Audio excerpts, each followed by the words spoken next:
नमस्कार दोस्तों, real Bharat news में आपका स्वागत है। मैं हूं अमरेंद्र सिंह। मैं इस समय हूं उत्तर प्रदेश के अमेठी डिस्ट्रिक्ट के मुसाफिरखाना बाजार में, जहां आज हमारे साथ मौजूद हैं परम पूजनीय फलाहारी मौनी महाराज जी। आप गौरीगंज से आते हैं और यहाँ आप एक निश्चित कार्यक्रम में आए थे, उद्घाटन समारोह में आए थे, भव्य उद्घाटन समारोह किया गया था। महाराज जी का हमारे चैनल में हार्दिक स्वागत और अभिनंदन है। महाराज जी का छोटा सा परिचय आपके द्वारा हमारे चैनल के माध्यम से।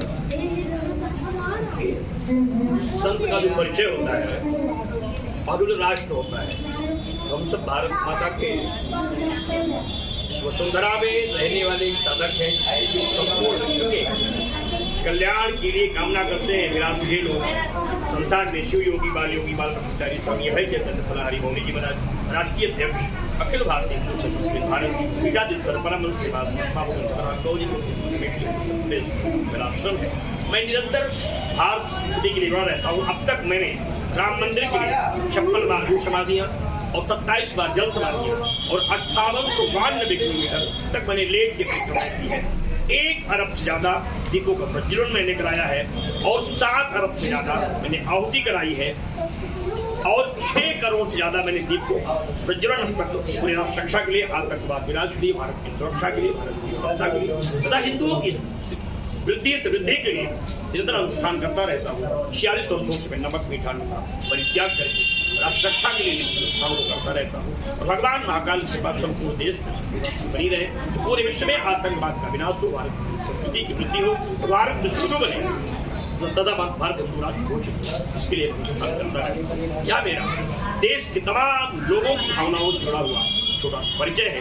कुल मिलाकर मेरा एक परिचय है, ये भारत मेरा है, ये संस्कृति मेरी है, सम्मान आपका है, ये श्रद्धा मेरी है, अपमान नहीं कह सकते भारत के गौरव का, ये संकल्प हमारा है, ये संस्कृति मेरी है। जीवन के हर क्षण में सबको अपना कर लेना है, हर हिंदू मेरा अपना है, संदेश यही दे देना है, इतना ही परिचय मेरा है, भारत मेरा है।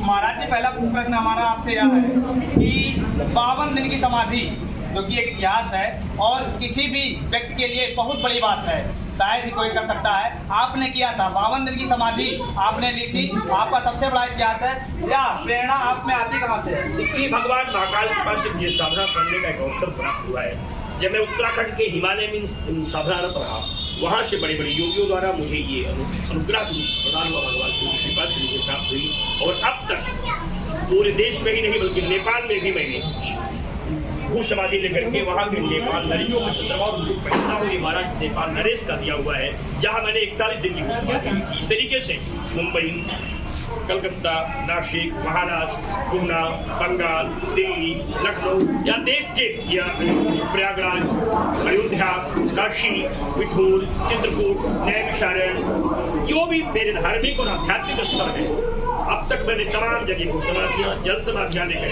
साधना को किया है। और राम मंदिर की जब स्थापना हो रही थी, जिस दिन प्राण प्रतिष्ठा का संकल्प हो रहा था, उसके पहले मैंने लगातार 5 दिन तक 1 अरब आहुति करने का संकल्प लिया था और वो आहुतियां लगातार चलती रही, बाबा के पास से पूर्ण हुई। प्राण प्रतिष्ठा में जब मुझे सरकार द्वारा आमंत्रित किया गया था तो मैं उसका साक्षी बना था। जो मंदिर बना है, इसके लिए मैंने 56 बार को समझ। महाराज जी, इसी क्रम में हमारा अगला प्रश्न है। मैं आपके एक मंदिर प्रांगण में गया था, एक आश्रम में गया था, जहाँ पे गुरुकुल का संचालन हो रहा है। 228 बच्चे वहाँ शिक्षा प्राप्त कर रहे हैं और वो भी सब फ्री ऑफ कॉस्ट, मतलब उनका कोई शुल्क नहीं लिया जाता है। तो ऐसे कितने गुरुकुल संचालित हो रहे हैं महाराज जी? देखिए, पूरे देश में तमाम गुरुकुलों की रचना की जा रही है और वहाँ पर जगह जगह हम लोग भारतीय संस्कृति बची रहे, संस्कार बचा रहे। लोगों की शिक्षा ही एक ऐसी चीज है जो देश को बचा सकता है, समाज को बचा सकता है, परिवार को बचा सकता है। शिक्षा ही व्यक्ति को माँ को सिखाएगा, पिता को बताएगा। अगर शिक्षा समाप्त हो जाएगी तो पिता को शब्द भूल जाऊंगा, माँ को भूल जाऊंगा, बेटी को भूल जाऊंगा, बहन को भूल जाऊंगा, परिवार को भूल जाऊंगा। इसलिए अगर किसी समाज को समाप्त करना तो उसकी शिक्षा को समाप्त कर देंगे। इसलिए गुरुकुल की बड़ी आवश्यकता है। मैं तो चाहता हूँ कि हर गांव में, हर घर में गुरुकुल शिक्षा की व्यवस्था हो। फिर आज पूरे देश में जितने भी हम सब जुड़े हुए मठ है, वहाँ पर शिक्षा, ध्यान, योग, जप, पूजा पाठ अनुष्ठानों संकल्प चलते रहते हैं, जिससे लोगों को सन्मार्ग चलने की प्रेरणा प्राप्त हो और हर समाज का व्यक्ति जागृत हो और उसका। महाराज जी, इसी क्रम में हमारा अगला सवाल है। जैसा कि आप देख सकते हैं, मौनी महाराज हमारे साथ बने हुए हैं और इनके गुरुकुल में मैं गया था। वहाँ के बच्चों द्वारा मुझे बताया गया कि यहाँ 228 बच्चे पठन पाठन का कार्य करते हैं और उनके द्वारा मतलब महाराज जी के द्वारा वह गुरुकुल संचालित किया जा रहा है। आप प्रबंधक हैं और एक भी शुल्क बच्चों से नहीं लिया जाता है। 228 बच्चे और बचपन से लेके बड़ी शिक्षा तक सारी शिक्षाएं उनको वहीं ग्रहण करनी है, वहीं से नौकरी करना है। वो महाराज जी की कृपा से हो रहा है और शायद ही काशी अयोध्या में ऐसा कोई गुरुकुल संचालित होता है जो महाराज जी ने आप अमेठी में कर रहे हैं। अगला सवाल हमारा है, महाराज जी अभी राम मंदिर बना है, 22 जनवरी को राम भगवान प्राण प्रतिष्ठा अयोध्या में हो चुकी है। इससे अयोध्या का तो विकास होगा ही होगा, इससे उत्तर प्रदेश का कितना विकास होगा? कि जब यहाँ पर्यटन बढ़ेंगे, पूरे विश्व का आवागमन होगा, वह मुसाफिर खाना से होकर कि लोग सुल्तानपुर से होकर भी लोग अयोध्या जाएंगे, तो आपके टेबल बढ़ेंगे, आपकी बस की सुविधाएं बढ़ेंगी, ट्रेन की सुविधाएं बढ़ेंगी, हवाई जहाज की यात्राएं बढ़ेंगी, दुकानों पे बिक्री बढ़ेगी। जब पूरे देश से लोगों का आना जाना होगा, चारों दिशाओं से, पूरा पश्चिम से, हर बाजार से, हर नगर से लोगों का आना जाना होगा। जितने ज्यादा लोग अयोध्या की तरफ प्रस्थान करेंगे क्योंकि सुल्तानपुर जो जनपद है, अमेठी जो जनपद है, वो अयोध्या का जुड़ा हुआ जनपद है, इसलिए इसके विकास की ज्यादा संभावना इसलिए भी मानी जाती है क्योंकि पहले का भवनपुर यहाँ है, भगवान राम के पुत्र की नगरी मानी जाती है। सुल्तानपुर भवनपुर अब तो बेटी नया जनपद बन गया है, इसलिए हम लोग अवध में ही आते हैं, इसलिए अवध प्रांत का एक भूखंड है, इसलिए विस्तार भी होगा, विकास भी होगा, व्यवस्थाएं भी होंगी, सुरक्षा भी बढ़ेगी और संपन्नता भी बढ़ेगी, संस्कार भी बढ़ेगा, समाज में जागृति भी होगी और लोग अच्छे कामों के लिए संकल्पित होंगे। तो राम मंदिर केवल राम मंदिर नहीं है, राम एक मर्यादा है, राम एक निष्ठा है, राम एक संस्कृति है, राम मेरे प्राण है, राम मेरे धन है, राम मेरे व्यवहार है और राम मेरे जीवन के संस्कार है। राम की ऐसी मर्यादा है जो प्रत्येक प्राणियों के लिए आराध्य ही नहीं बल्कि तमाम प्रेरणाओं को देने वाले भी हैं।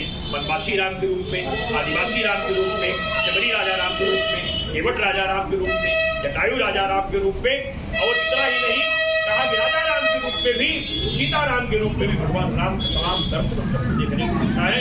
और मैंने ये भी देखा है कि राम एक ऐसा जीवन चरित्र है जो सर्व संपन्न होने के बाद भी पर विरक्त है, त्यागी है, उसकी चटाइयों पर रहते हैं, जमीन पर सैर करते हैं, फल फूल का सेवन करते हैं और जो समाज को उपेक्षित भी है लोग कहते हैं, ऐसा कोई जनप्रतिनिधि है ही नहीं।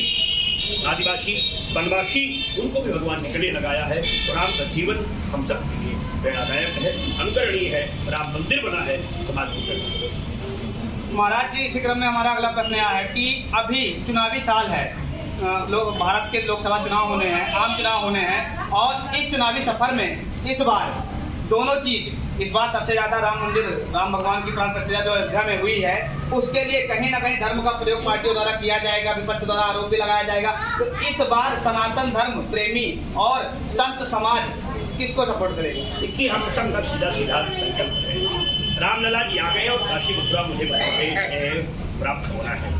अब काशी और मथुरा प्राप्त होने के लिए देश के यशस्वी प्रधानमंत्री मोदी जी होगा, तभी हम सबको राम मंदिर बनाना, क्योंकि 492 वर्षों तक अन्य सरकारें आई, लाख प्रयास करने के बाद भी हिंदू समाज पीड़ा से ग्रसित रहा और कभी उसे रामलला का दर्शन नहीं करना पड़ा।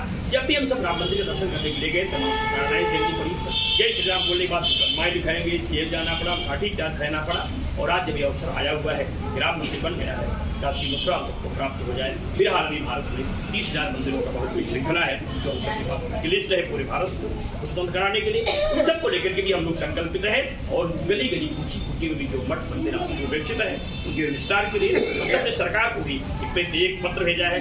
बराबर अपना प्रयास चल रहा है समाज को जगाने के लिए, समाज के द्वारा, सरकार के द्वारा, व्यवस्थाओं के द्वारा हर मंदिरों को उद्घाटन किया जाए। जो गांव के ग्राम देवी हैं, जो स्थान देवी हैं, जो सरोवर है, जो तीर्थ हैं, जो कुएं हैं, जो भी स्थान है, उन सब का शुद्धिकरण हो और साथ साथ दो चीजों का विशेष प्रयास हो रहे हैं, धर्मांतरण होते हैं। कहीं से भी समाज में जो धर्मांतरण है वो बंद हो।